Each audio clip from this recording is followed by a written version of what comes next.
Here in Davos at the World Economic Forum, we've been covering technology and AI, which has been at every nook and corner. And we met so many world leaders, technologists here on Tech 360 and on NDTV. We thought we'd save the best for last. We'd have a very special conversation with a very special guest, Cathy from the World Economic Forum. What a pleasure to have you on NDTV. Thank you for having me. Cathy, of course, you've looked at so many AI projects. You've been passionate about the metaverse. You understand technology like no other, like I said. And this World Economic Forum in Davos has been special, incredibly special, because like I said, AI has been ubiquitous. But would you say it has taken center stage over the past couple of years and now the conversations have really gone up a notch? I would definitely agree with that statement, but I do think there's a difference because I think, as far as I remember, AI has taken the center stage for the last, I would say, at least 2 years, if not three. But the real difference we're seeing is now most of the organizations have already transitioned from the pilot phase into the real performance. They're asking for real return on their investment. They're asking for real integration into their work processes as well. And we're seeing AI playing an extremely important role in even geopolitics. Sovereignty, particularly AI sovereignty, has been a key topic, particularly at the regional level. With some of the what you're seeing, like what you all of us have been observing in terms of, I would say now we're looking at the largest infrastructure build out in the modern history. So all of this have been quite a phenomenon during in terms of just appearance during the last few years. We've had a bunch of conversations with AI experts in top tech companies, and a lot of the AI companies, especially, are talking about something called capability overhang. In the world of AI, how AI models and systems have not been used to their full potential, and probably devise ways in which you can bridge the gap and maximize efficiency rather than talk about the next deployment in the AI supercycle. Are you a believer in capability overhang? Do you think that there's so much more that we can do with our prompts and with LLMs existing already? I've heard a lot of that recently as well, I have to say. And I do tend to agree with it because AI is so much more than chatbot. But what we're seeing is during the past couple of years, every boardroom have got given a mandate to their CEO and the CTO to hire a chief AI officer for their organization, trying to figure out how to integrate AI into their processes. Many have started from pilots. That's why if you look at some of the numbers, MIT were saying that only 5% organizations have seen any real value in terms of return in value. And that is actually true because through the forum's own program called MINDS, Meaningful, Intelligent, Novel, Deployable Solutions, which is a program we implemented 12 months ago to showcase some of the most impactful AI applications, we're observing the same thing. The 95% of organization, they're not seeing return because they haven't fully integrated AI into their whole the core operations. They're only scratching the surface. But once you've done that, once you've really truly integrated into your whole operations and really trained up your people, and also do the proper change management, they will see a lot capabilities being used. So I think as a society overall, let's not forget it's 3 years. It's only seconds. Previously, the previous technological revolution usually takes almost a century for technology to go through the initial phase, the installation phase, and then finally get into the golden age, which is the deployment phase.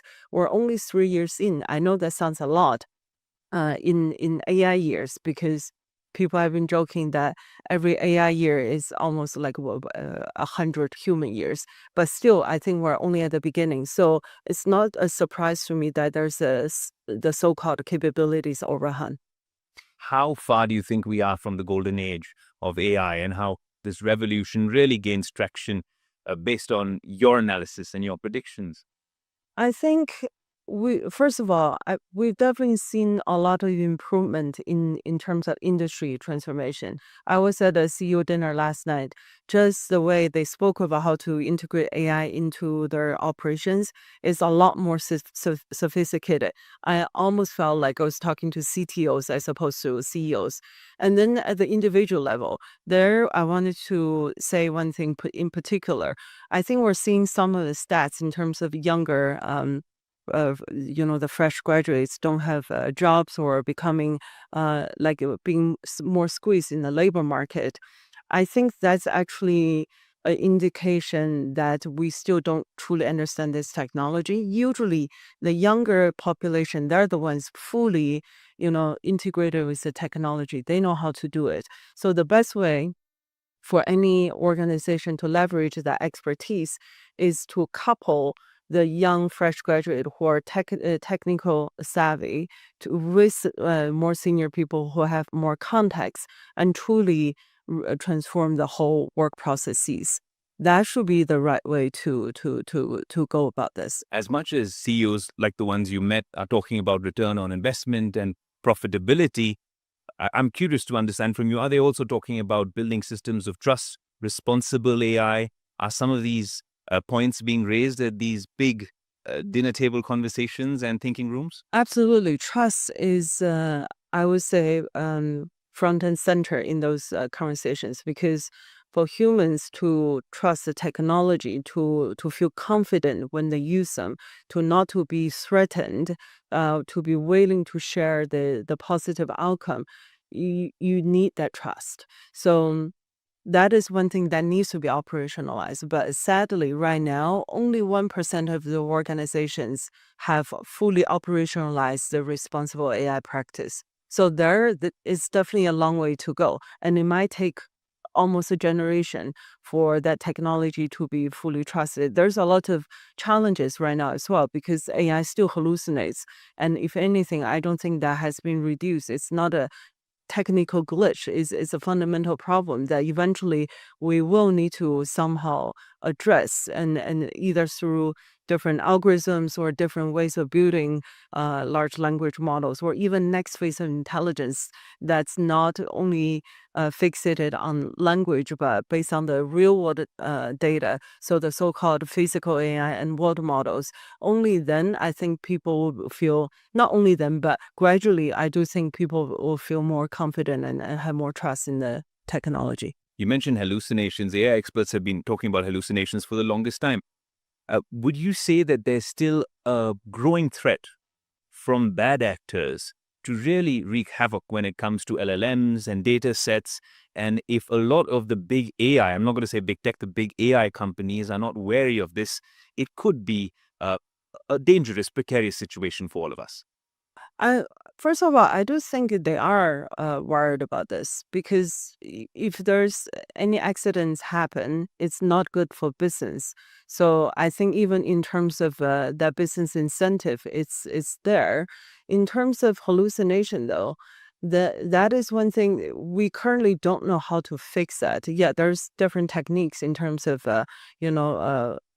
post training that can help, but the hallucination, right, at least as far as we know now, that's not that's embedded into how this large language model is constructed. So it's not a step change that we're hoping to see because it may never get there. So I think, but you have to contain it to a certain extent. And again, even though AI is powerful, can do many things. We already have a lot of guardrails in place.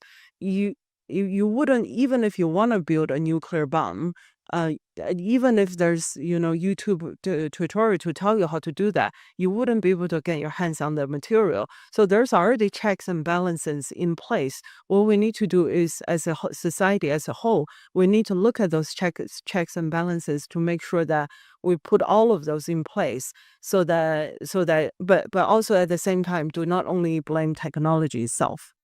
It's kind of interesting. You mentioned analogies out there which make it so much easier for us to understand.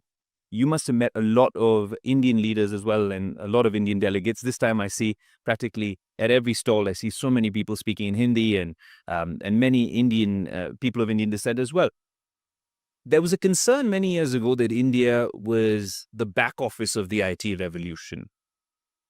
How are you gauging the Indian contingent this time around here in Davos, especially when it comes to tech and digital transformation? Are we AI ready?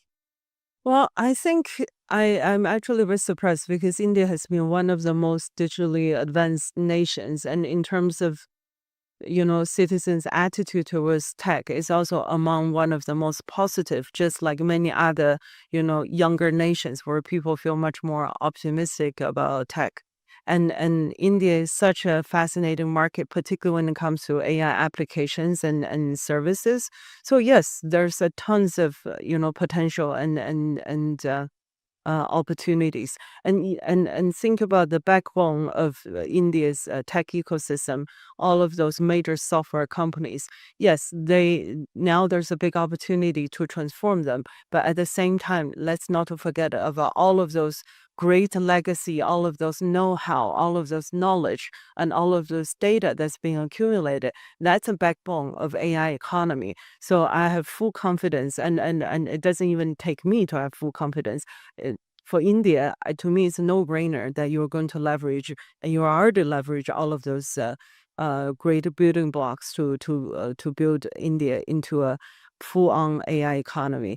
And this upcoming summit in February, which I'm going to join, I'm just so excited about it, just to see what AI can do for India. We'd be excited to host you as well. But more importantly, I wanted to get your understanding of tech trends. When we spoke of crypto a few years ago, it was a big deal here in Davos. Now you see a much lesser presence when it comes to blockchain and crypto. The metaverse was something we were very excited about in tech. And now it's AI.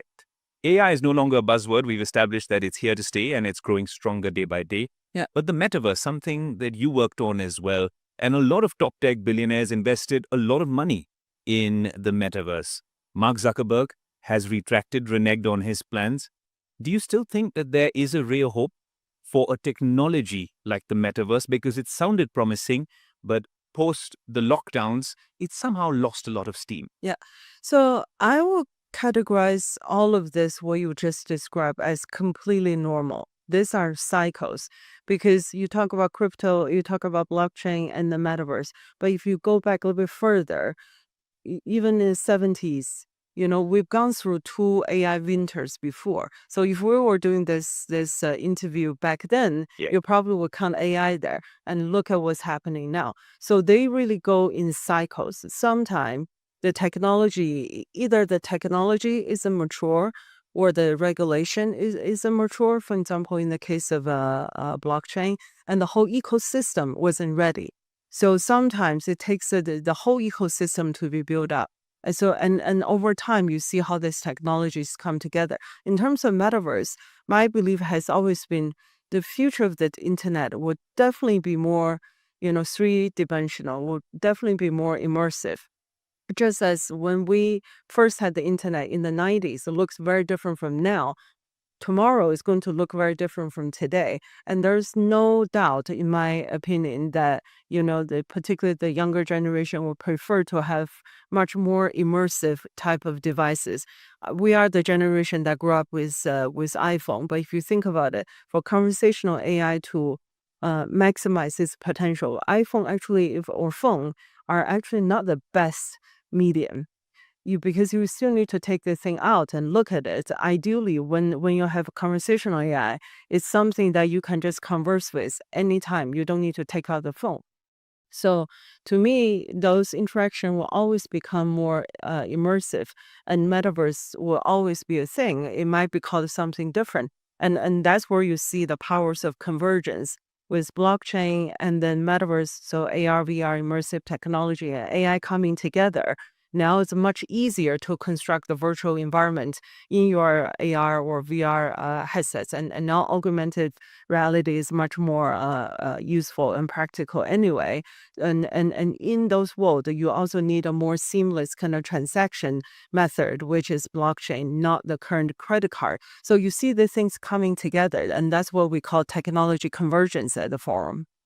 Cathy Lee, thank you so much for sharing these insights. And we can't wait to have maybe a part 2 of this conversation when you join us in New Delhi for the AI Summit.